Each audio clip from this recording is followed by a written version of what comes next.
público. Las personas y los profesionistas que estén interesados en estos temas, pues pueden ser personas que trabajen en el sector público o que auditen, asesoren o capaciten al sector público.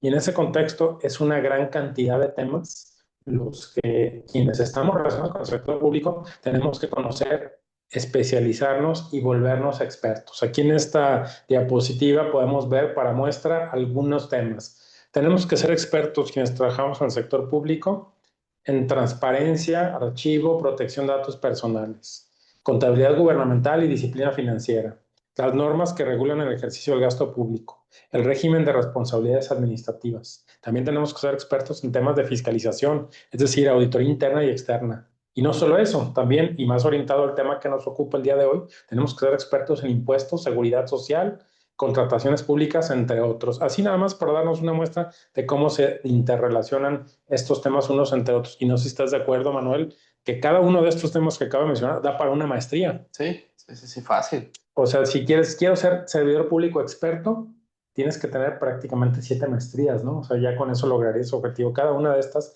es una materia, son materias complejas, como ves, Manuel. Ay, el tiempo, también, es que nada, el tiempo, pues obviamente para tomar todo ese tipo de maestrías, ese tipo de conocimientos, pues creo que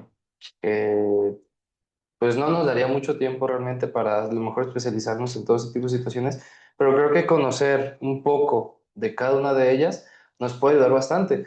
Y también, pues, dentro de esto, la problemática también que suceden a veces en las administraciones es, como ya lo he platicado a lo mejor con otros invitados, es que lamentablemente cada 3 años existen esos cambios de rotación de personal, lamentablemente.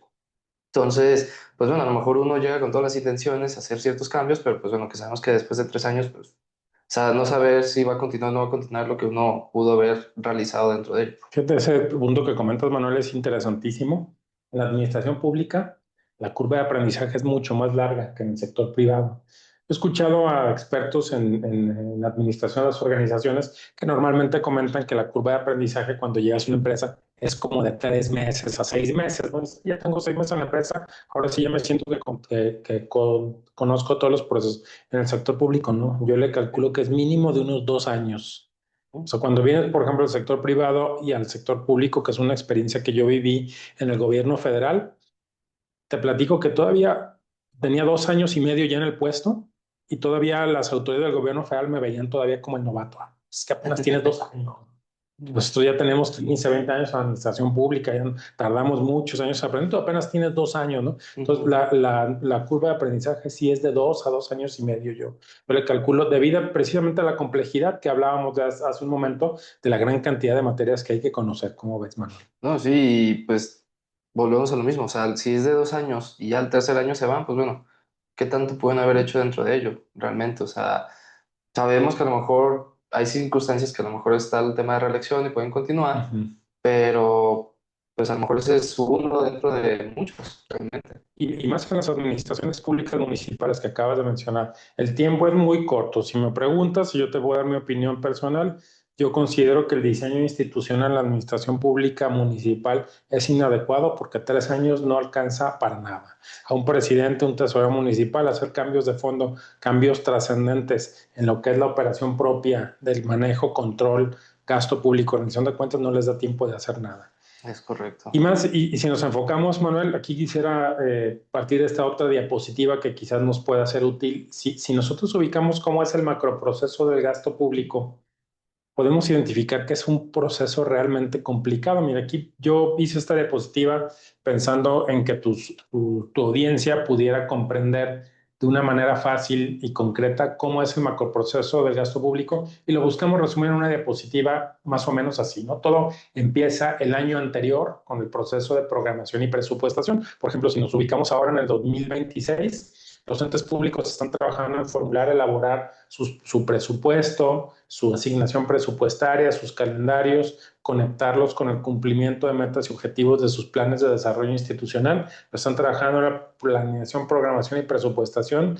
del año que entra, de 2027. Entonces, esto empieza el año anterior, ¿no? Más o menos a mitad del año se lleva un proceso en que se integran los presupuestos hasta que son aprobados por autoridad competente y ahora sí, a partir del 1 de enero del año siguiente, que es del año 2027, estamos empezando con el ejercicio del gasto la adjudicación, la recepción de bienes y servicios, el control, los pagos, todo lo que es propiamente el ejercicio del gasto público que empieza el primer día hábil del año y termina el 31 de diciembre.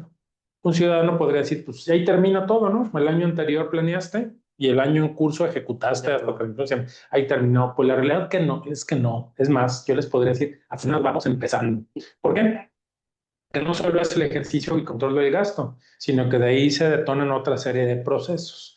Uno de ellos es transparencia y rendición de cuentas, algo que por supuesto no existe en el sector privado, porque la información en el gobierno pues es pública de acuerdo al derecho fundamental del acceso a la información, la ley general de transparencia, la de cada entidad federativa, etcétera. Entonces se detona un proceso de transparencia y rendición de cuentas que se da en paralelo a lo largo del año y consiste en varios aspectos: estar publicando la información fundamental a la que están obligados mensualmente los entes públicos en sus portales de transparencia, en sus páginas web, estar respondiendo las solicitudes ciudadanas de información que se reciben a través de los portales respectivos. Ese es el proceso de transparencia y rendición de cuentas que se lleva en paralelo. Aparte, hay otro, que es el proceso de auditoría interna que realizamos los órganos internos de control. Particularmente en mi caso, yo me encuentro en un órgano interno de control y nosotros hacemos nuestro proceso de auditoría interna, el mismo ejercicio. A la par vamos auditando los procesos conforme se va ejecutando el gasto, y algunas de esas auditorías las ejecutamos en tiempo real. Más adelante hablaríamos de ello. Y bueno, y también ya terminado el año, empieza, aquí ya estamos hablando de que ahora sí, llegó el 31 de diciembre, y a partir del primer día hábil del año siguiente, fíjense cómo ya estamos hablando de 3 años. En este ejemplo, estamos en 2026, 2027 es el que se ejecuta, y a partir del primer día hábil de 2028 empiezan los procesos de fiscalización externa, que están a cargo de la Auditoría Superior de la Federación o de cada estado, de los despachos que dictaminan las cuentas públicas, entre otros. Entonces, se fijan cómo hay varios procesos que ya están involucrados 3 años. Y un ciudadano podría decir, pues ahí terminó todo, ¿no? Ya estás más auditado interna y externamente, ¿qué más quieres? Bueno, en el sector público viene otro, que este también es particularmente importante, que es el régimen de responsabilidades administrativas, el cual nace del artículo 109 constitucional, y lo que implica es que si se incumplieron disposiciones legales o reglamentarias, los servidores públicos están sujetos a un proceso de responsabilidad administrativa por haber cometido una falta que se calificará como grave o no grave, y serán sancionados por ello.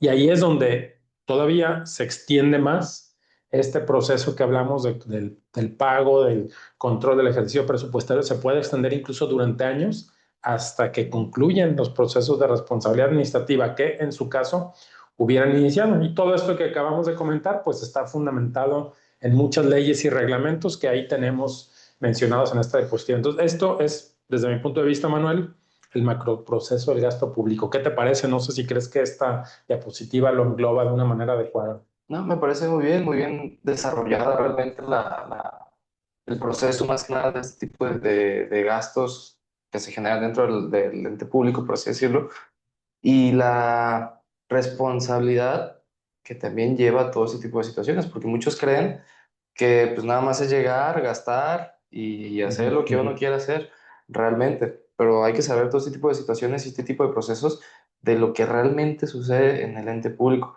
porque uno como ciudadano a lo mejor, como comentas, para uno es decir, ah, pues ya entró, ya salió, ya robó, ya hizo, ya deshizo, pero realmente todo este tipo de situaciones no la conocen muchos ciudadanos y pues es donde empiezan a juzgar. Pues ahora sí, como comentábamos al inicio, dentro de los comentarios que se veían en la publicación de Facebook, todos los comentarios que se realizaban al respecto de ello, porque a veces desconocen este tipo de situaciones o este tipo de procesos que realmente suceden, que a lo mejor no salen públicamente como noticias públicas, valga la redundancia, que no son noticias políticas, porque a lo mejor no impactan de manera política realmente como tiene que ser, porque pues obviamente sabemos que las noticias políticas a veces son más bien negativas en vez de positivas. Entonces, si realmente se diera a conocer ese tipo de situaciones como realmente son, creo que mucha gente cambiaría de pensar al respecto de la situación en la que se encuentra, a lo mejor el ente público, a lo mejor las actividades que realiza un gobierno municipal, un gobierno federal, unos órganos autónomos externos. Entonces, si realmente conocían todos estos procesos, creo que mucha forma de pensar cambiaría respecto de estas situaciones. Estoy de acuerdo contigo, Manuel. Esto es importante que este macroproceso y los riesgos que de ellos se derivan sean conocidos primero por todo ciudadano, que entienda bien cómo funciona el gobierno, el principio de legalidad, el derecho que el ciudadano tiene de acceso a la información, a presentar denuncias cuando se da cuenta que algo no está funcionando bien o que alguna ley, norma o reglamento se incumplió, es del interés general para todos los ciudadanos y también para los servidores públicos porque si es algo que considero fundamental, el servidor público tiene que ser un profesional especializado y capacitado. Aceptar un puesto para el cual uno no está capacitado es algo completamente inadecuado y eso tiene consecuencias para la sociedad. Entonces el servidor público tiene que ser experto en estos temas, Manuel, no sé si estás de acuerdo conmigo, Sí, precisamente para no cometer errores y no exponerse a estos riesgos de los que vamos a hablar en un momento más. exactamente, ¿no? Totalmente de acuerdo contigo en esas situaciones.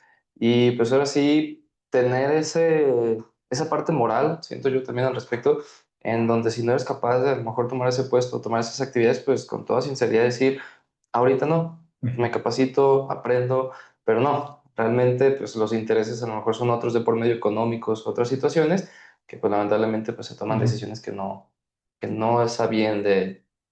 Sí, exactamente. Y bueno, ya nos estamos acercando al tema que nos ocupa, que es precisamente los riesgos fiscales, la relación que el gasto público tiene con el SAT y con estos temas. Bueno, ¿y cómo nos vamos a enfocar en eso? Primero, me gustaría repasar algunos de los principios constitucionales que estos, sea cual sea el tema que estamos hablando del gobierno, siempre es importante tenerlos en cuenta. Sabemos que de acuerdo a la jerarquía de las leyes, pues la Carta Magna está hasta arriba sin meter el tema de los tratados internacionales, porque no tiene nada que ver con el tema que nos ocupa el día de hoy, pero pues hacia abajo las leyes federales y generales, las leyes de cada entidad federativa, los reglamentos, hacia abajo si imaginamos cómo es esa jerarquía. Pero si nos vamos hasta arriba, en la Constitución Política de los Estados Unidos Mexicanos contiene algunos artículos que son fundamentales siempre tenerlos en cuenta en todo momento. Aquí estamos viendo tres artículos que están dentro del título séptimo de la Constitución, que se denomina Prevenciones Generales, que son el 126, el 127 y el 134. 127 nada más lo menciono, es habla de la remuneración adecuada, renunciable y proporcional de los servidores públicos, pero el 126 y el 134 sí, porque sí tiene mucho que ver con el tema que nos ocupa el día de hoy. El 126 establece que no podrá hacerse pago alguno que no esté comprendido en el presupuesto o ley posterior. Dicho sea de paso, este artículo 126 está con la redacción original de la Constitución del 5 de febrero de 1917. Por eso me gusta poner esa diapositiva ahí con una Ujú. foto de Venustiano Carranza en el Congreso Constituyente que sesionó en el Teatro de la República en la ciudad de Querétaro aquel día 5 de febrero de 1917, donde se promulgó esta Constitución. Pues creo que es un dato histórico interesante mencionar que ese artículo 126 en más de 100 años no se le ha movido ninguna coma. Y es un principio, bueno, le llamo disponibilidad presupuestaria, porque existe desde aquel entonces. No podrá hacerse pago que no esté comprendido en el presupuesto.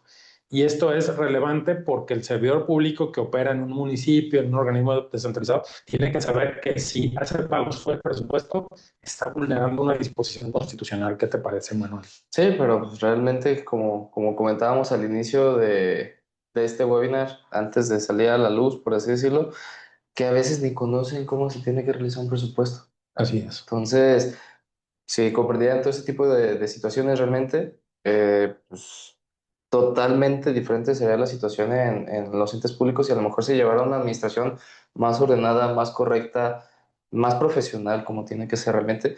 Y pues bueno, nosotros como ciudadanos también conocer todos estos artículos para poder exigir a las autoridades competentes, oye, estás haciendo una obra pública que a lo mejor ya se salió de tu presupuesto. Sí, Oye, exactamente. estás adquiriendo vehículos que pues tú presupuestaste poner una cantidad de 1 millón de pesos y estás comprando vehículos de 5 o 6 millones de pesos, pues oye, entonces si realmente nosotros como ciudadanos conociéramos todo esto, podríamos hacer muchas cosas a exigir al gobierno como tiene que ser realmente. Exactamente. Entonces, por eso la importancia de este principio. De ahí me brinco al 134. Este lo comento brevemente porque este sí es ampliamente conocido, los principios constitucionales para administrar el gasto público. nos habla de eficiencia, eficacia, economía, transparencia, honradez. Bueno, son exactamente 5 principios. No vamos a entrar a definir cada uno de ellos porque no nos alcanzaría el webinar nada más para tocar esos puntos, esos 5 principios. Simplemente quiero anunciarlos, conectarlos con un concepto muy importante que contiene ese artículo 134, que debe estar conectado.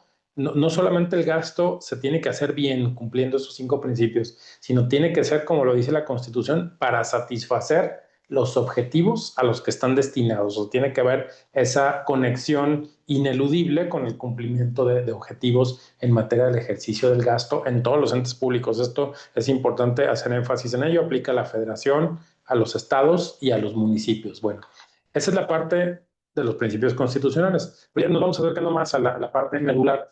Panorama de la fiscalización. Bueno, quisiera platicar, Manuel, porque como estamos hablando de riesgos y esos riesgos se derivan necesariamente de auditorías, auditorías que practica el SAT, pero no nada más el SAT. Esa es la parte que me gustaría transmitir en este mensaje. El gobierno, en el diseño institucional actual, tanto en la federación como en los estados y los municipios, tiene un alto grado de fiscalización por parte de distintas autoridades.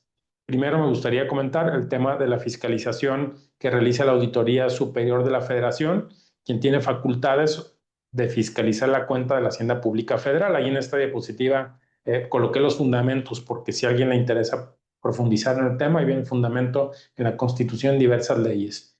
La fiscalización en materia de cuentas de las entidades federativas, sus cuentas públicas son fiscalizadas por los órganos de fiscalización superior de cada una de las entidades federativas que tiene su propia ley. Viene otro que a mí particularmente me gusta hablar de él porque yo a eso me dedico, yo soy titular de un órgano interno de control y pues para nosotros pues necesitamos sabernos de memoria en dónde se fundamenta y cuáles son nuestras facultades. Constitucionalmente tenemos la facultad de realizar auditorías internas y también promover el buen y fortalecer el buen funcionamiento del control interno. Eso lo dice la Constitución, así el artículo 109, fracción 3, los párrafos 5 y 6. Y finalmente, ¿se acuerdan que hace rato en el macroproceso vimos ahí en color rojo, en el macroproceso del gasto público, cómo se detona el régimen de responsabilidades administrativas? Este puede ser iniciado por cualquiera de las 3 autoridades antes mencionadas, de acuerdo también al artículo 109, fracción 3 constitucional, cada una de ellas en el ámbito de competencia y también de acuerdo a la Ley General de Responsabilidades Administrativas. Entonces, como podrás ver, Manuel, estamos en un panorama de absoluta fiscalización por parte de distintas autoridades, incluyendo el propio SAT. ¿Qué te parece, Manuel? Sí, no, y de hecho ahorita viendo aquí el tema de la autorización de la federación, en base a experiencia reciente realmente, pues ahora sí la auditoría, yo veo más como que el SAT le está otorgando también facultades a estos órganos para poder hacer otro tipo de auditorías un poco más exactas y más precisas. Como sabemos, pues la Auditoría Superior de la Federación pues utiliza mucho la IA para hacer sus auditorías. Así es. Y lo que están haciendo ahorita, y ya llevan tiempo haciéndolo también, y que está haciendo también a nivel estatal, principalmente en el timbrado de nóminas, es que toda la nómina está realmente timbrada, realmente comprobada y realmente pagada. Entonces, aquí ya a lo mejor es un tema que ya impacta fiscalmente por medio del SAT este tipo de situaciones, porque a veces nada más pagan sin timbrar, o timbran de menos, o timbran de más, o existen estas diferencias al respecto.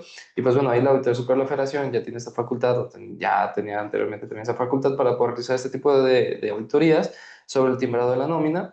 Y pues aquí en el estado me tocó ya ver unas observaciones al respecto que ya requieren también los XML de las facturas, de los timbrados de nómina al respecto. Entonces, pues esto en lo personal es nuevo que yo lo veo aquí en la Auditoría Superior de del Estado de Jalisco principalmente, es algo nuevo que yo estoy empezando a ver realmente. Entonces ya el Estado también está empezando a revisar ese tipo de situaciones, pues obviamente con las facultades que le puede otorgar el SAT, y también ellos tienen la facultad de poder decirles al SAT de que, oye, pues oye, aquí no me cuadra lo que timbraron, lo que pagaron y lo que pues te dijeron que te declaraban al respecto. Entonces ya ahí el SAT intervendrá y pues revisará pues a detalle todo ese tipo de situaciones. Y a lo mejor pues se puede ir por otros lados también, ya, porque si tiene indicios de un timbrado de nómina erróneo, pues bueno, voy a decir, a ver, ahora vamos con las facturas. Es correcto, Manuel. Todos los mecanismos de fiscalización se interrelacionan, estos que estamos viendo, junto con los mecanismos de fiscalización del cumplimiento de las obligaciones de los entes públicos, específicamente en materia fiscal, y se interrelacionan con el SAT. Bueno, enfocándonos en los riesgos, bueno, también a ti vienen ahí algunas definiciones interesantes en temas de auditoría. Estas les voy a pasar un poco más rápido para enfocarnos en la parte de lo que son los riesgos fiscales. Bueno, esto pues, es básicamente una descripción de lo que son las observaciones y el proceso de auditoría que realizamos los órganos internos de control, pero van orientados a lo mismo, ¿no? Aquí ya pasando a esta parte, me gustaría concentrarme en algunos temas del ejercicio, registro y control del gasto público, porque esa parte del macroproceso que vimos es la que genera los riesgos.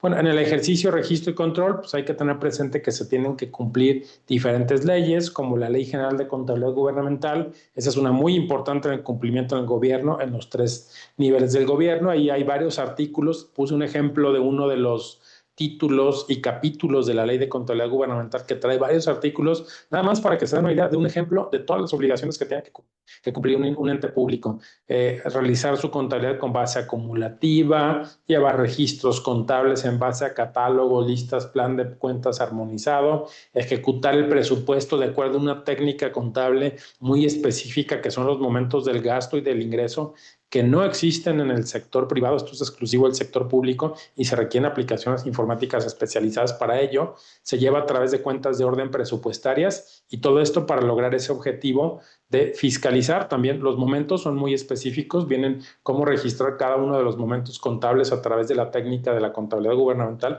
E insisto, cada uno de estos momentos que estamos viendo en la pantalla que son el aprobado, modificado, comprometido, vengado, ejercido y pagado, son exclusivos de la contabilidad gubernamental y cada uno de estos que acabo de mencionar tiene su propia ciencia. Entonces, como podrás ver, Manuel, es compleja la técnica que esta nos lleva para el ejercicio del gasto, el control y que los entes públicos puedan ser fiscalizados. ¿Qué te parece, Manuel? Es correcto, o sea, realmente siento yo también que aquí en México, pues bueno, tenemos leyes hasta de sobra, leyes que a lo mejor se intercalan unas con otras, pero dentro del ámbito gubernamental que nosotros pues, conocemos y desarrollamos, sabemos que la Ley General de Contabilidad Gubernamental pues es como quien dice nuestra ley que se tiene que hacer sí o sí, sin cuestionar, sin preguntar, sin que sabemos que tienen sus pequeñas lagunas ahí en ciertas cuestiones, pero sabemos que esta ley principalmente sabemos que es la base principal para la contabilidad gubernamental como tal, y de ahí ya parte pues todo el tema fiscal, todo el tema regulatorio, todo el tema complementario al respecto de esto, para poder llevar una buena contabilidad, realmente cumpliendo principalmente la contabilidad general. Pero de ahí ya empiezan los temas que a lo mejor pasan por desapercibido, que ya son los temas fiscales, los temas secundarios, que a lo mejor pues uno ya no le toma tanta importancia por medio. Así es, Manuel. Y fíjate que en el ejercicio del gasto, precisamente porque es importante identificar esta ley de contabilidad gubernamental y algunas obligaciones que de ella emanan, que justo están relacionadas con el tema de los riesgos fiscales. Aquí es a la diapositiva que quería llegar. En la ley de contabilidad gubernamental se establecen algunos conceptos que son fundamentales para todos los servidores públicos, no necesariamente los que están en el área de contabilidad de presupuestos, para todos, desde los presidentes municipales, tesoreros, directores de organismos, los que están en el área de obra pública, los ingenieros, los arquitectos, todos los que directa o indirectamente tienen que ver con el ejercicio del gasto, tienen que conocer estos conceptos. ¿Y a cuáles me refiero? Uno de ellos muy concreto es la documentación comprobatoria y justificativa. Bueno, tú conoces bien de este tema, Manuel, pero sé que tu audiencia, pues si son auditores, si son contadores o si son ciudadanos que están interesados en los temas de gasto público, quizás la hayan escuchado. ¿Qué es la documentación comprobatoria y justificativa? Bueno, es un término técnico, lo encontramos en la Ley de Contabilidad Gubernamental, pero de ahí parte y de ahí se detonan los procesos de fiscalización. Estos vienen mencionados en los artículos 42 y 43 de la ley, que los tenemos en la pantalla en este momento en un mapa conceptual para verlos de una manera más rápida. Ahí vean cómo ahí habla con rojo de la documentación comprobatoria y justificativa que se debe poner a disposición de las autoridades en materia de fiscalización. ¿Pero qué es la documentación comprobatoria y justificativa? Bueno, hasta hace poco el CONAC, el Consejo Nacional de Armonización Contable, que es el que emite las disposiciones reglamentarias de la Ley de Contabilidad Gubernamental, no se había pronunciado al respecto. de manera supletoria se tenía que recurrir a normatividad federal. Aquí la tenemos en la pantalla, el artículo 66 del Reglamento de la Ley Federal de Presupuesto y Responsabilidad Hacendaria. Durante 13 años esa fue la normatividad supletoria, pero ya fue en el 2023 cuando el CONAC por fin determinó qué es la documentación justificativa y comprobatoria. Aquí lo podemos ver en esta norma que se denomina Disposiciones Generales para el Archivo Contable Gubernamental. Aquí vemos su estructura. Dentro del apartado 3 vienen una serie de definiciones y aquí están las que nos interesan precisamente para este punto. Nos dice que es la documentación justificativa, es aquella donde se establecen las obligaciones y derechos del ente público, y ahí menciona varios ejemplos. ¿Y qué es la documentación comprobatoria? La que demuestra las entregas de la suma de dinero y que se han recibido los bienes y servicios. Entonces, notarás hasta este momento, Manuel, lo importante que son estas definiciones para el ejercicio del gasto. ¿Qué te parece? No, y viendo este tipo ahora sí, definiciones de documentos comprobatorios, ahorita se viene a la mente, pues lo que realmente a veces sucede en los entes públicos, que es tú haces el pago, ya después vemos cómo comprobamos, ya después vemos cómo lo comprobamos el gasto, ya después conseguimos la factura, ya después... Y realmente eso no le toma la importancia que tiene que ser realmente, o sea, se va más por lo económico, por lo de que ya tiene que salir el pago, no tengo que hacer este tipo de situaciones, bla, bla, bla, bla. Pero ya al momento que llega la auditoría y empiezan a salir este tipo de situaciones, donde les empieza a decir, oye, ¿dónde está la factura de este gasto? No, pues no la tengo. Tienes que tenerla porque se te estaba obligando a hacer ese tipo de situaciones y tener ese tipo de comprobaciones al respecto. Y a lo mejor no solamente es la factura, es comprobar que la factura esté vigente, que no la hayan cancelado, porque sabemos que se puede cancelar a los 3 días o antes de los 3 días sin aceptación. Entonces, también todo ese tipo de situaciones es las que tienen que estar corroborando y verificando. No solamente es tener este tipo de situación, también el XML debidamente correcto, porque a veces sabemos que también modifican los PDF que tenga otras cantidades. Cuando escanea uno el código QR, pues la factura no existe a lo mejor. Entonces, Exacto. este tipo de situaciones que a lo mejor les pasan por desapercibido, tienen que tomar la importancia que es, no solamente es gastar por gastar, es comprobar de manera correcta, tampoco es comprobar por comprobar, es comprobar de manera correcta y pues con todo su sustento correspondiente para evitar este tipo de situaciones al respecto.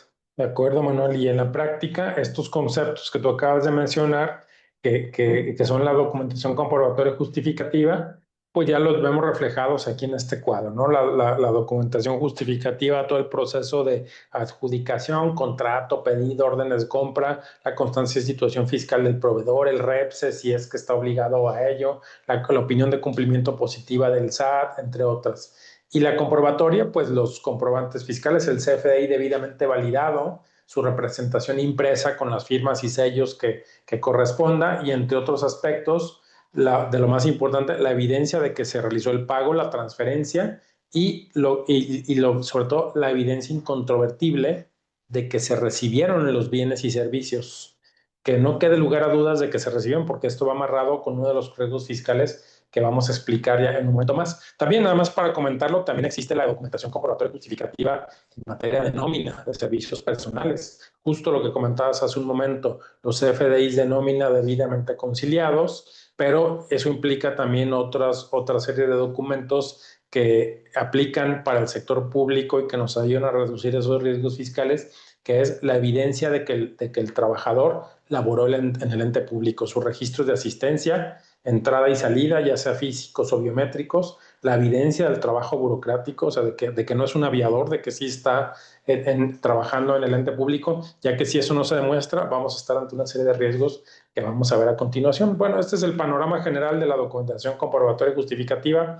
Ahora sí, Manuel, ¿cuáles son los riesgos fiscales de los entes públicos ya en este contexto? Bueno, primero, es importante precisar, existen más de 6,000 entes públicos en todo el país, como lo mencionamos al principio, la federación, las entidades federativas, los municipios, los poderes autónomos, los entes constitucionalmente autónomos, las paraestatales, paramunicipales, entre otros. Y lo que normalmente entiende el ciudadano es, ¿sabes qué? Sus entes públicos pues, no son contribuyentes del ISR, están ubicados en el título tercero, personas morales con fines no lucrativos, no pagan ISR, tampoco acreditan IVA, sus únicas obligaciones son retener y pagar el ISR de sueldos, timbrar los recibos de nómina y expedir y recabar los FDI respecto de todas las operaciones que realicen de ingresos y gastos. Entonces, seguramente el ciudadano está pensando, pues, ¿cuáles riesgos fiscales? no pagan ISR, no acreditan IVA, están en el título 3 y el IVA pues no lo acreditan, casi no tiene IVA trasladado. Hay consecuencias fiscales para los entes públicos, sí, fíjate Manuel, y las vamos a explicar a continuación. Hasta aquí hemos visto que pareciera ser que los entes públicos no tienen muchos riesgos fiscales, pero sí tienen algunos riesgos muy relevantes asociados al ejercicio de su gasto público. Bueno, en este mapa conceptual, este es un panorama general de todas las obligaciones fiscales de los entes públicos, como contribuyente, como sujeto directo, como retenedor, pero los que vienen en el tercer cuadro verde son los que nos interesan en este momento. Los riesgos fiscales que incurren con motivo de su gasto público por la relación que tienen con proveedores, contratistas, con sus trabajadores, con beneficiarios de programas sociales. ¿Cuáles son esos riesgos fiscales? Fíjate, Manuel, este está súper interesante. Ese le hemos llamado el remanente ficto. Así le llamo yo, ¿no? ¿En qué consiste este riesgo fiscal? Bueno, tenemos que referirnos al artículo 79 de la ley del ISR, que establece pues, las personas morales que no son contribuyentes del ISR. Y trae una serie de fracciones y marqué ahí dos que están conectados con esas flechas naranja, con la parte delicada que es el segundo párrafo de ese artículo 79. Si lo leemos, dice que las personas que están señaladas con esa flechita, que son los organismos descentralizados y otras entidades públicas, consideran como remanente distribuible el que determinen por tener gastos efectuados que no sean deducibles para efectos del título 4 de esta ley. ¿Qué quiere decir esto? Se escucha muy técnico, pero está fácil. Si un ente público tiene gastos que no reúnan los mismos requisitos que las deducciones, tiene que determinar un remanente y calcular y pagar un ISR en febrero de cada año. Es como un castigo por tener gastos no deducibles. Tu ente público, si no tienes facturas de tu gasto, tus facturas están mal, o le subsidiaste el ISR, el aguinaldo a tu trabajador, que eso no sería deducible para una empresa privada, tu castigo va a ser, vas a pagar un ISR y muchos no lo tienen al radar, ¿cómo ves, Manuel? ¿No? Y cuando les llega la invitación, Así pues es. ahí es donde ahora sí dicen, oye, pues es que yo no sabía de eso. Pues, ahí está la ley, que no la quieres leer y que no la quieres investigar, pues eso ya no es asunto mío. Así es, no lo digo yo, ahí está el Sí, párrafo 2 del artículo 79 de la ley del ISR. Algún colega hace algunos años me dijo, no, Alfredo, pero eso es ese esquema fue diseñado para evitar que los empresarios crearan asociaciones civiles no contribuyentes, les dieran dinero que sí es deducible, siendo donataria autorizada, y que sacaran retiros en ventanilla en efectivo. Ah, pues vía gasto no deducible, estoy sacando mis dividendos, ¿no? Sin pagar impuestos. Ah, sí, si tienes gasto no deducible, pues de todas maneras pagas ISR, eso suena lógico. Quizás no lo pensaron para los entes públicos, pero ahí está clarísimo en el segundo párrafo del artículo 79. Y aparte te voy a decir algo, Manuel. Esto no creas que lo aprendí porque me puse a estudiar la ley.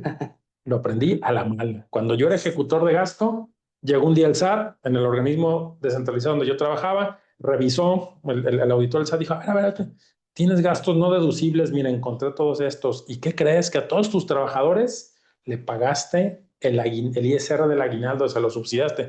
Sí, porque así lo dice la ley federal de los trabajadores al servicio del Estado. Pues sí, pero eso es otra cosa. El caso es que se lo subsidiaste. Tómala, ahí te va un crédito fiscal de 8 millones de pesos. A mí me tocó atender esa diligencia. Por supuesto que lo impugnamos, contratamos un buen despacho de abogados que litigó el asunto en juicio de nulidad.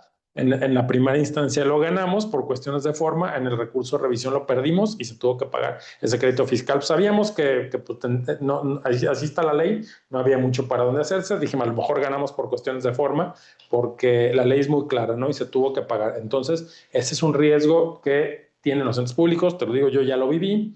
Digo, así como anécdota, le pregunté al entonces administrador local de recaudación, le dije, oye, colega, ¿por qué son así? ¿Por qué nos cobran? O sea, somos un organismo descentralizado federal, recibimos dinero de la federación. ¿Con qué crees que te vamos a pagar esos impuestos federales? Con dinero de sí, la con lo mismo. federación. O sea, somos nosotros mismos sacando dinero de un bolsillo y metiendo en otro. Me dijo, mira, Alfredo, a mí me evalúan en base a recaudación. Para mí es más fácil recaudar este crédito fiscal contigo que recaudar 8,000 créditos fiscales pequeñitos con los tianguis y los recicos y los repecos, ¿no? Bueno, está bien, ¿no? Así está diseñado el Sí. sistema fiscal. Bueno, está bien. Bueno, ese es el primer. Riesgo número 2, Manuel. Bueno, no sé si hasta aquí quieres comentar algo respecto a ese riesgo. A mí me parece bastante alarmante, No, ¿no? sí, o sea, y es algo que a lo mejor reiteramos, es algo que a lo mejor no conocen y cuando llega ya ahora sí Ujú.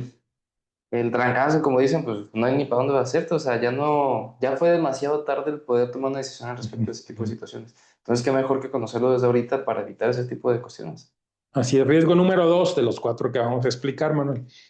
Contratar proveedores y contratistas que no estén al corriente en sus obligaciones fiscales. Bueno, para ello me gustaría mencionar algunos fundamentos. La ley de adquisiciones y arrendamiento del sector público. Dice el artículo 66, esta nueva ley que fue publicada en el Diario Oficial el año pasado, reemplazó al anterior que ya tenía como 25 años. Dice el artículo 66, el contrato cedido contendrá, fracción 23, la obligación del proveedor que durante la vigencia del contrato se mantendrá al corriente de sus obligaciones fiscales. Y el artículo 71 viene la prohibición expresa. Las entidades se abstendrán de adjudicar y formalizar el contrato con las personas siguientes, las que no estén al corriente de sus obligaciones fiscales. Seguramente me dirán, sí, Alfredo, pero esta ley es para la federación, las entidades paraestatales y la federación. Sí, pero si eres entidad federativa y recibe, o municipio recibe recursos federales transferidos, las adjudicaciones que hagas con esos recursos también les tienes que aplicar esta ley. Entonces, al final es para todos. Y no solo eso, Manuel, también el Código Fiscal de la Federación, el artículo 32D y la regla 2128 de la resolución miscelánea establecen una serie de obligaciones. En términos generales, lo que establece es que para ser proveedor del gobierno debes estar al corriente en sus obligaciones fiscales, lo mismo que dice la ley de adquisiciones, pero no solo eso, sino que si eres proveedor del gobierno y tienes contratos de 300,000 pesos masiva por esa cantidad o superiores, tienes que hacer público el resultado de la opinión de cumplimiento. ¿Esto qué quiere decir? Que ese proveedor o contratista se mete a su portal del SAT, su buzón tributario, y ahí buscan la configuración, el mecanismo para hacer pública su opinión, y eso quiere decir que cualquier ente público, solamente conociendo su RFC, lo metes ahí en la página del SAT y puedes tú solito descargar la opinión de cumplimiento del proveedor o contratista para saber si está al corriente o no en sus obligaciones fiscales. Y de ahí se derivan una serie de aspectos muy curiosos. Estas normas solo dicen que deberá hacer público el cumplimiento de 300,000 para arriba, pero en ningún lado dice a quién no se lo pidas. Algún colega me decía en otro ente público, yo se lo pido su opinión nada más a los que tienen contratos de 300 para arriba. Dice, no, pero eso no dice la regla.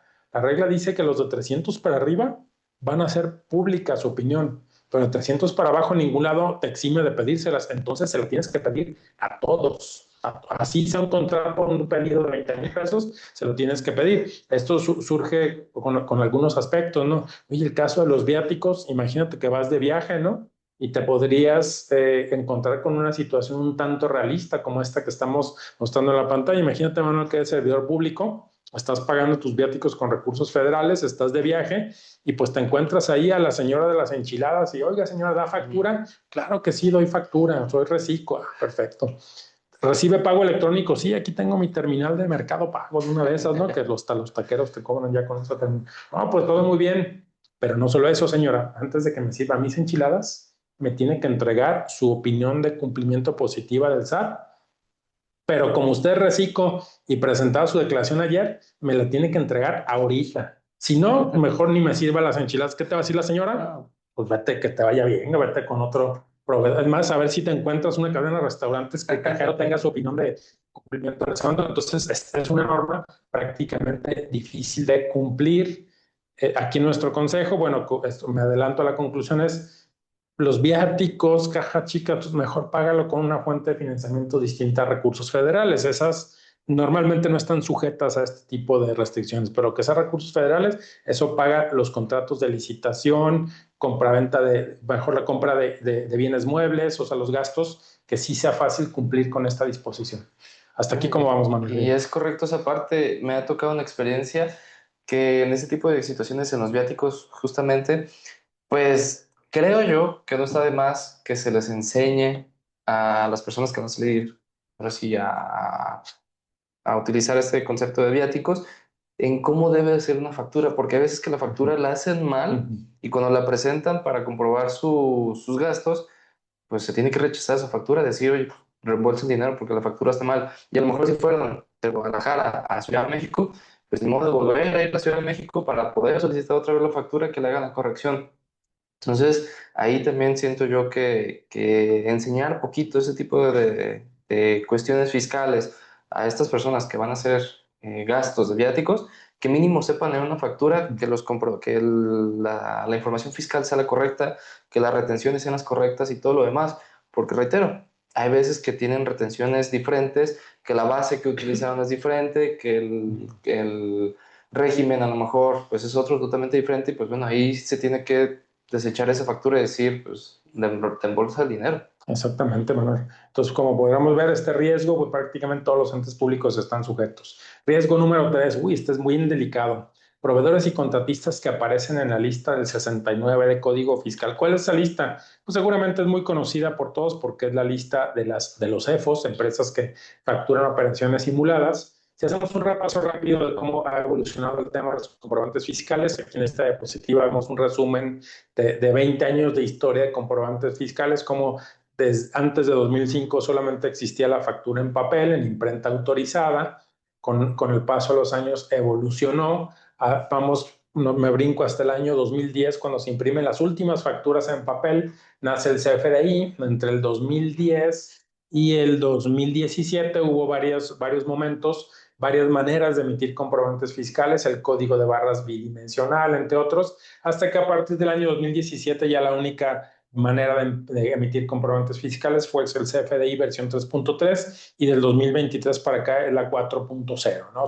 Esa es la historia de los comprobantes fiscales. Podríamos decir, bueno, lo que antes se conocía como facturas falsas impresas dejaron de existir porque podríamos decir hasta ese momento que todos los comprobantes eran reales porque estaban timbrados por el SAT. Entonces no existían los comprobantes fiscales falsos hasta ese año, ¿no?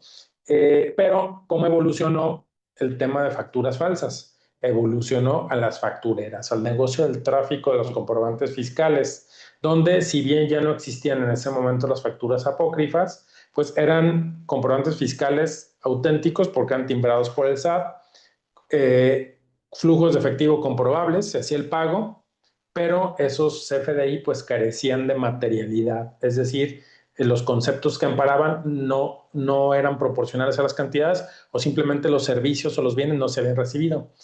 Bueno, evolucionó hasta el año 2014, cuando se hicieron las reformas en el Código Fiscal de la Federación, se incorporó el artículo 69B, donde pues lo que nos dice ese artículo 69 de Código Fiscal de la Federación es que pues se crea ese concepto de las empresas que facturan operaciones simuladas, aunque no lo dice así el artículo, pero coloquialmente así se le dicen.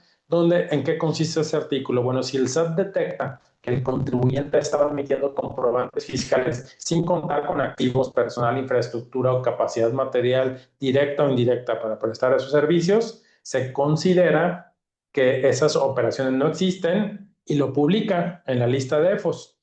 Viene una serie de procedimientos donde el que sale publicado en la lista y el que recibió esos comprobantes fiscales tienen oportunidad de desvirtuar esas situaciones. Ese procedimiento viene regulado en el 69. No nos interesa entrar al fondo porque eso es toda una especialidad. No vamos a explicar cómo es ese procedimiento, pero lo que nos interesa saber es cuál es la relación que tiene la publicación de un proveedor o contratista del gobierno en la lista de EFOS.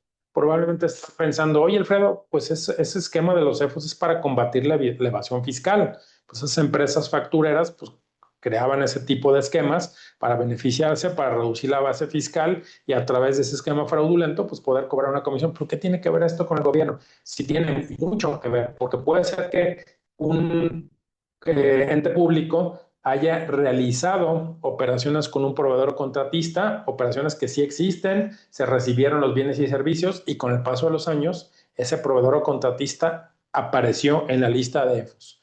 Puede haber muchas causas, porque realmente se empezó a dedicar, además de su negocio, empezó a entrar en operaciones de simulación de operaciones y el SAC lo detectó.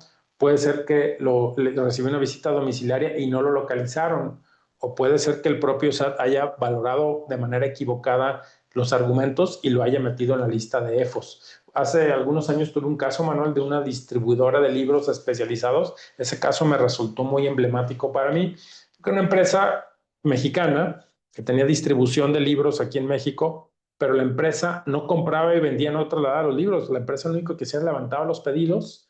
Las editoriales desde Estados Unidos mandaban los libros a universidades públicas, privadas y otras instituciones, y la empresa cobraba aquí todo, facturaba muchísimo, y yo se lo pagaba a las editoriales, ¿no? Entonces, ¿qué fue lo que pasó? El SAT revisó y dijo, a ver, esta empresa factura 15 millones al año.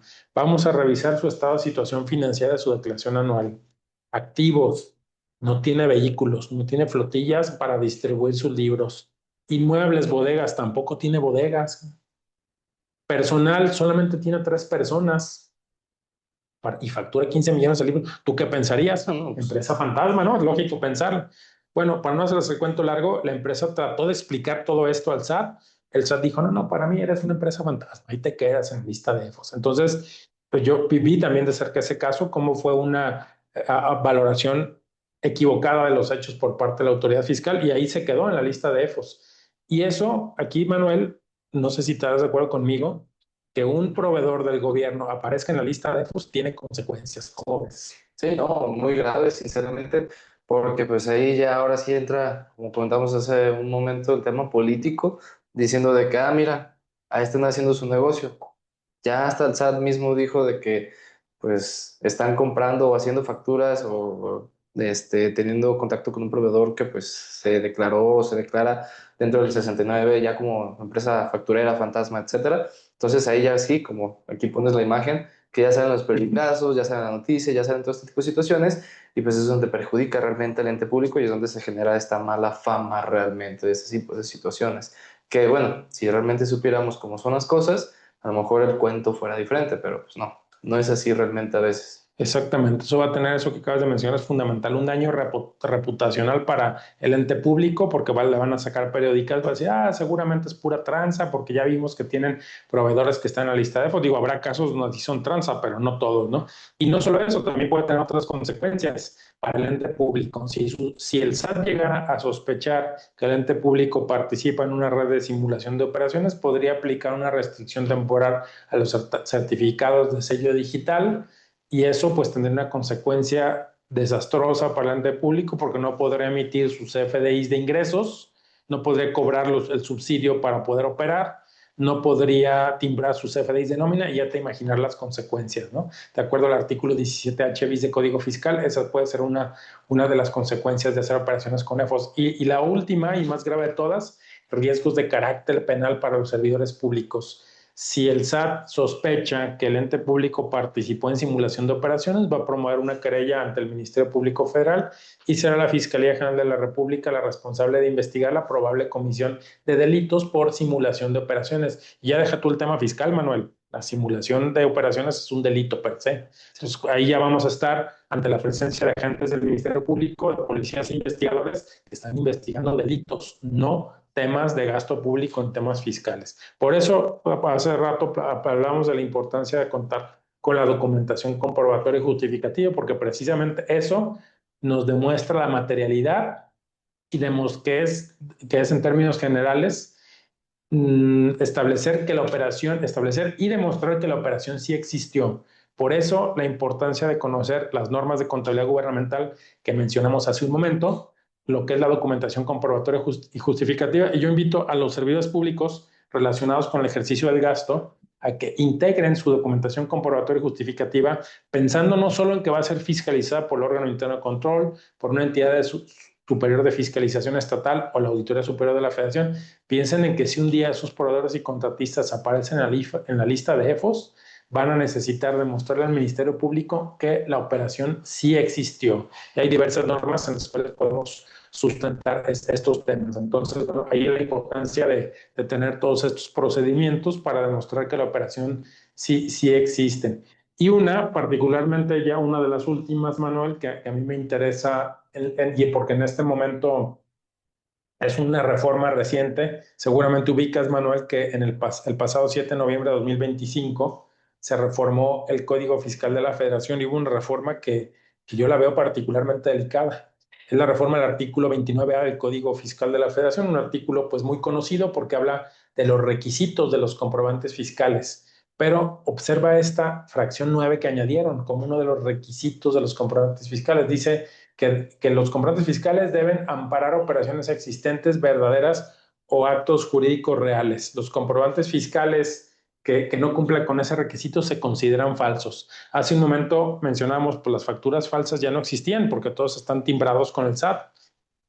pero a partir de este año 2026 que entró en vigor esta reforma al Código Fiscal, vuelve a existir el concepto de comprobantes fiscales falsos y en automático todo aquel comprobante que no esté amparado con materialidad se considera falso y podríamos estar ante la presencia de un delito fiscal y del riesgo que se restrinjan los certificados del sello digital. Y ahí pues, lo más preocupante es que ese mismo Código Fiscal dice en su artículo 113 bis, se impondrá sanción de 2 a 9 años de prisión al que por sí o por interpósita persona expida, enajene, compre o adquiera comprobantes fiscales que amparen operaciones inexistentes. Podrías decir, pues eso es para las factureras, ¿no? Qué bueno que los metan al bote. No, pero espérate, sigue diciendo el artículo segundo del 113 bis. Se impondrá la sanción descrita en el párrafo anterior, en el párrafo que antecede, a quien enajene, expida, compre, adquiera o dé efectos fiscales a los comprobantes fiscales falsos. Y yo me pregunto, ¿qué es dar efectos fiscales? El ente público recibió los comprobantes fiscales, lo registró en su gasto, aplicó retenciones y con eso integró su cuenta pública. ¿Estamos dando efectos fiscales a los comprobantes? Si tenemos comprobantes que hayan sido expedidos por EFOS o que no tengan materialidad, ¿estamos ante la presencia de un delito fiscal? Quizás sea muy aventurado afirmarlo en este momento, yo no soy abogado y menos penalista, pero yo veo muy delicado este riesgo fiscal. A mí me parece el más grave de todos. Yo invitaría a todos los servidores públicos a prestar atención en este artículo 113 bis que apenas está entrando en vigor en este año 2026. ¿Cómo vamos, Manuel, hasta aquí? ¿Qué te parece? Bien, todo bien.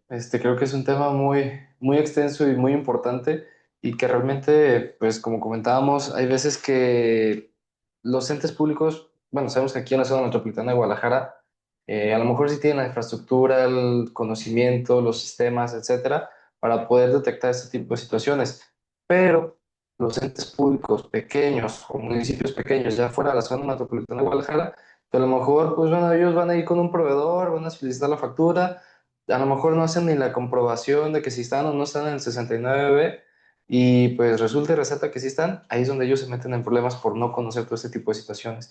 Nada más el simple hecho de conocerlo, de poder investigar, de poder corroborar toda esta información, creo que se ahorrarían muchos dolores de cabeza si pudieran entender realmente la gravedad de esta situación, principalmente en el 69, porque sabemos que es un tema delicado, como ya vimos que hasta prisión pueden llegar, y a lo mejor sin deberla o quererla lo llegan a esa situación, porque pues no es como que ellos vayan a decir de que pues voy a comprar la factura nada más para llevarme mi dinero, pues no, a veces tratan de hacer las cosas correctas, pero sin conocer todos estos temas, pues sí, caen en ese tipo de situaciones. Exactamente, Manuel. Importantísimo ese riesgo. Y el último, y ya con esto terminamos, riesgo número 4, no contar con REPSE de los proveedores y contratistas. Bueno, este es un tema, pues ya dejamos la parte del gasto público, de los riesgos, el riesgo fiscal, pero es un tema laboral, Ley Federal del Trabajo. Bueno, sabemos que de acuerdo a las disposiciones del artículo 12 de la Ley Federal del Trabajo, está prohibida la subcontratación, o sea, una empresa no puede subcontratar personal, pero hay excepciones. Sí se puede, siempre y cuando sean empresas que tengan REPS. Aquí podemos ver lo que dispone el artículo 12 y 13 de la Ley Federal de Trabajo, pero aquí surge un asunto, un tema muy importante para los entes públicos. ¿Cuáles proveedores deben tener REPS? Me voy a ir a dos casos diametralmente opuestos. Habrá entes públicos que no le piden REPS a nadie y que le manden su personal de vigilancia, de limpieza, de jardinería y lo subcontraten con otra empresa y no les piden REPS. Claro que es una empresa que necesita REPSE, ¿no? Y habrá otras, por ejemplo, en el ente público, donde yo encuentro que quizás exageramos un poco porque les pedimos REPSE casi a todos, hasta el cerrajero que va a reparar la chapa. ¿Tiene REPSE? No, no, antes no te puedo contratar, déjame buscar otro, ¿no? O sea, quizás somos demasiado conservadores, estoy exagerando un poco, pero podemos hablar de dos puntos diametralmente opuestos. Bueno, ¿a quién hay que pedirle REPSE o no?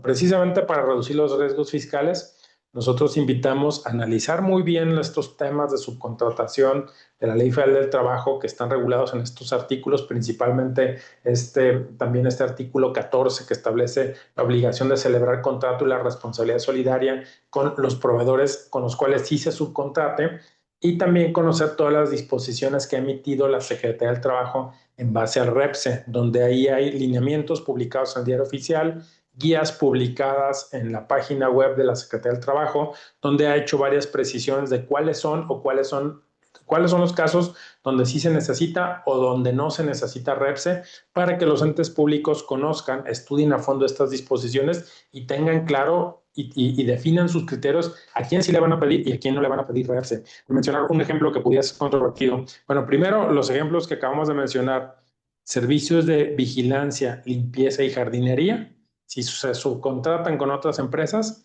necesitan tener REPSE, porque están poniendo personal a disposición del ente público para que realice un trabajo dentro de las instalaciones. Incluso, pues a mí me llama la atención con una anécdota muy coloquial, o sea, yo cuando a veces voy en instalaciones de entes públicos y te encuentras con vigilantes, te saludan muy amables, algunos de ellos, ah, sí, pásele patrón, es por aquí. Incluso ellos mismos dicen la palabra patrón Sí, cuando ven a los directivos del ente público. Bueno, a lo mejor lo hacen por cortesía, pero cuando usan esa palabra están confirmando que necesitan REPSE, porque están al servicio del patrón, del ente público, ¿no? Entonces ahí tenemos casos donde sí se necesitan.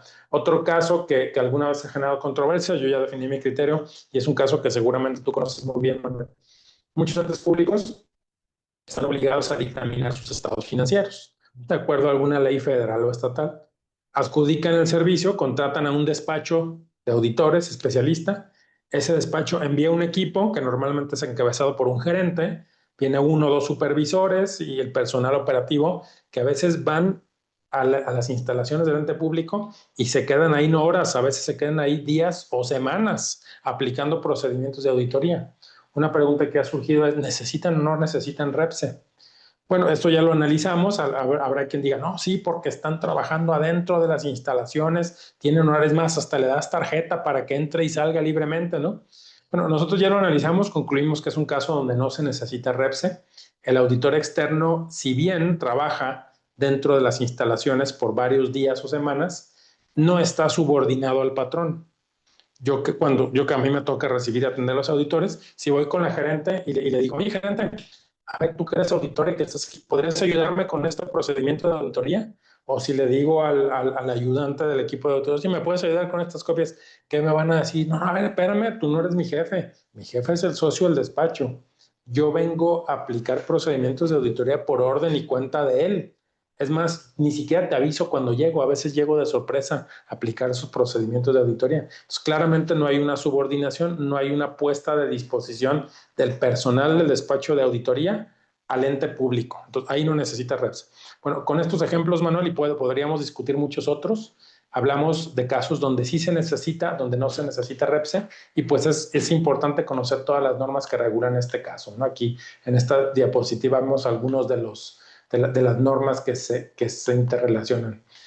Bueno, y con esto ya que estamos terminando, Manuel, me gustaría, si no tienes algún comentario previo, vamos a llegar ya al resumen de los riesgos y recomendaciones de cómo contenerlos. ¿Qué te parece, Manuel? sí, no, me parece muy bien. Creo que son temas muy importantes, principalmente también el REPSE, que a veces también pasan por desapercibido, pero ya cuando llega la auditoría y les piden, oye, a ver, muéstrame el REPSE en su momento cuando tuviste esta contratación, no, pues es que nunca lo pedí. No, pues hiciste mal ahí, pero Hubo sí. una omisión. Bueno, ¿cuáles son los riesgos? Bueno, en resumen, hemos hablado de 4 riesgos fiscales. Primero, el remanente ficto. Si el ente público tiene gastos no deducibles, tarde o temprano va a llegar al SAT y le va a cobrar un crédito fiscal, un ISR sobre un remanente ficto, es decir, inexistente, imaginario, pero es su sanción por haber tenido gastos no deducibles. Dos, contratar personas, proveedores y contratistas que no estén al corriente en sus obligaciones fiscales. Si lo llegara a hacer, ahí puede haber consecuencias para los responsables de la contratación. El haber sido omisos pudieran ser sancionados en términos de la Ley General de Responsabilidades Administrativas. Riesgo número 3, realizar operaciones con proveedores y contratistas que después aparecen en el listado de EFOS. ¿Cuáles son las consecuencias? Daño reputacional, la cancelación de los certificados del sello digital, aparte el remanente ficto y el pago del ISR, porque el haber hecho una operación con un EFO es no deducible, entonces se materializan 2 riesgos al mismo tiempo, y el riesgo de que el SAT promueva una querella ante el Ministerio Público Federal por la probable comisión de delitos de simulación de operaciones. Y el 4, realizar operaciones con proveedores y contratistas que no cuentan con REPSE o que no se les pidió y sí lo necesitaban. Pues puede haber responsabilidad solidaria, sanciones por parte de las autoridades laborales, también sería un gasto no deducible y otra vez hablamos del remanente ficto, ahí le echaríamos más a la herida del remanente ficto de la cual ya hablamos, ¿no? Medidas para reducir esos riesgos fiscales. Lo primero, que el ente público no tenga gastos equiparables a no deducibles, que se cumplan con todos los requisitos como si el gasto fuera a ser deducible. Para que cumpla con todos esos requisitos, el ente público debe establecer los controles estrictos para que todas sus erogaciones cumplan completamente con las disposiciones fiscales.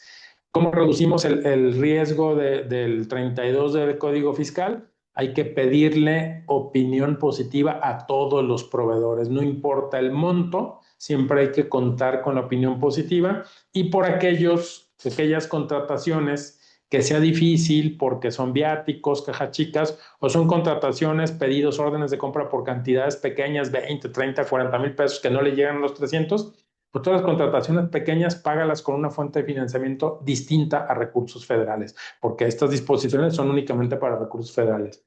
EFOS, ¿cómo reducimos el tema de los EFOS? Ese riesgo se reduce a través de un padrón selectivo de proveedores y contratistas.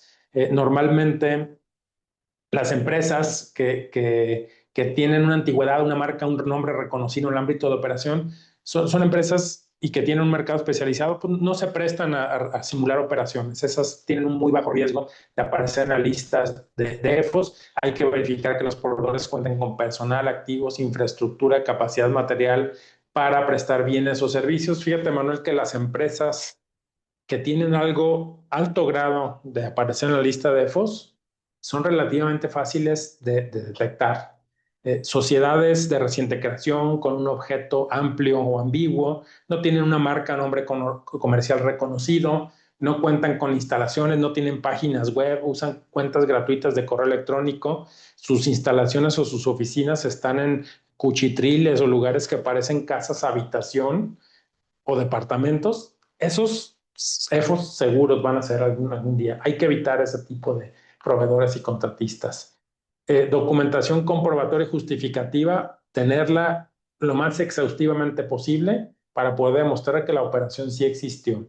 Y finalmente, solicitar REPSE a proveedores y contratistas, siempre y cuando definir los criterios, estudiar muy bien la norma y tener claro que si el proveedor o contratista está proporcionando personal y ese va a trabajar a disposición del ente público o va a estar en periodos de tiempo fijos y determinados, hay que solicitarle REPSE. Y si no se le solicita REPSE, como el caso que explica el auditor externo, tener muy claro por qué no, porque en este caso fue un contrato de carácter civil, no hay una relación laboral. Pues básicamente, Manuel, hasta aquí, de cómo disminuir esos riesgos. Con esto terminamos, Manuel, ¿qué te parece? No, pues es un tema, pues ahora sí que a lo mejor en 1 hora 10 que duró a lo mejor este webinar o esta capacitación, pues es muy rápido, a lo mejor ciertos puntos que a lo mejor pasamos así por desapercibido, que sabemos que si los tocamos a fondo, pues nos vemos aquí toda la tarde, toda la noche y pues no es el punto tampoco. Pero dentro de esta hora y media de estos ahora 10 minutos que se platicó, creo que tocamos los puntos importantes, tocamos la parte eh, medular de ahora sí del tema, de la discusión general que se hizo en las publicaciones de redes sociales y pues aclarar más que nada todas estas situaciones. O sea, tampoco es ahora sí defender ciertos puntos de vista, pero es aclarar más que nada las actividades que realiza cada uno de los entes públicos y como el título principal que es el SAT también revisa al ente público o al gobierno, pues bueno, vemos que sí lo hace, vemos que sí hace el trabajo que tiene que realizar. Otra cosa es que a lo mejor no lo hacen de manera pública o no lo mencionan en general, pero sabemos que se hace su trabajo, sabemos que hay situaciones en las que son un poco delicadas y pues realmente sabemos que si todos los ciudadanos conociéramos, a lo mejor no todo, pero sí las partes medulares de ciertos artículos, podamos exigir realmente al gobierno lo que tiene que hacer y cómo lo tiene que hacer.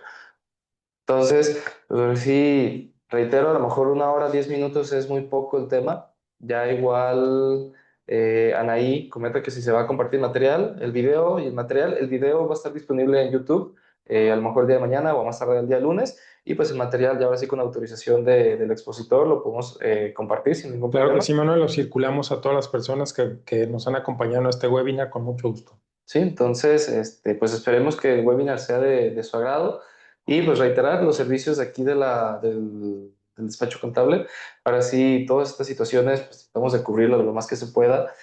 Sabemos que a lo mejor ciertos entes públicos pues necesitan este tipo de asesorías, de este tipo de seguimientos y pues realmente tomar la importancia que tiene que ser esta situación. No es dejarlo pasar por desapercibido, como reiteramos. No es nada más pagar por pagar, sino hay que comprobar, hay que justificar, hay que revisar. Y el ente público, que es el principal actor en gastos públicos, pues que sea el primer filtro para el SAT para poder regular también a las empresas privadas, porque sabemos que las empresas privadas pues a veces tienen un relajo fiscalmente y pues como dicen, el SAT no me ha llegado y pues el SAT en 5 años no me ha llegado y sigo trabajando como sigo trabajando, pues bueno, un ente público cuando hace este tipo de compras o licitaciones, pues bueno, es el primer filtro para poder tener en orden a los empresarios realmente. Entonces, reitero, en el despacho pues estamos a toda la disposición para apoyar, asesorar y pues ahora sí, esperemos nuevamente en un futuro contar con la presencia de Alfredo. Y pues no me queda más que decirte muchas gracias por tu tiempo. Sabemos que el día de hoy, pues a lo mejor aquí en México principalmente, que sabemos que está jugando la selección, que esperemos que vaya ganando. Este, No sé, 1-0. Ah, bueno, ya, excelente. ya nos sacamos la sonrisa, perfecto. Entonces, sabemos que el día de hoy, pues bueno, ese es un día a lo mejor importante para aquí, para México, para el Mundial, que tocó la fecha justamente para el Mundial. Pero bueno, este video se va a estar visualizando en Facebook, en YouTube, perdón, el día de mañana, a más tarde el día lunes, para que lo pueda visualizar toda la gente las veces que desee. Y nuevamente reitero, gracias por aceptar la invitación aquí al despacho y esperamos en un futuro nuevamente contar con tu presencia, Alfredo. Claro que sí, Manuel, muchas gracias por invitarme. Ha sido un gusto estar con ustedes el día de hoy. Gracias. Y pues bueno, muchas gracias a todos. Buenas noches. Buenas noches.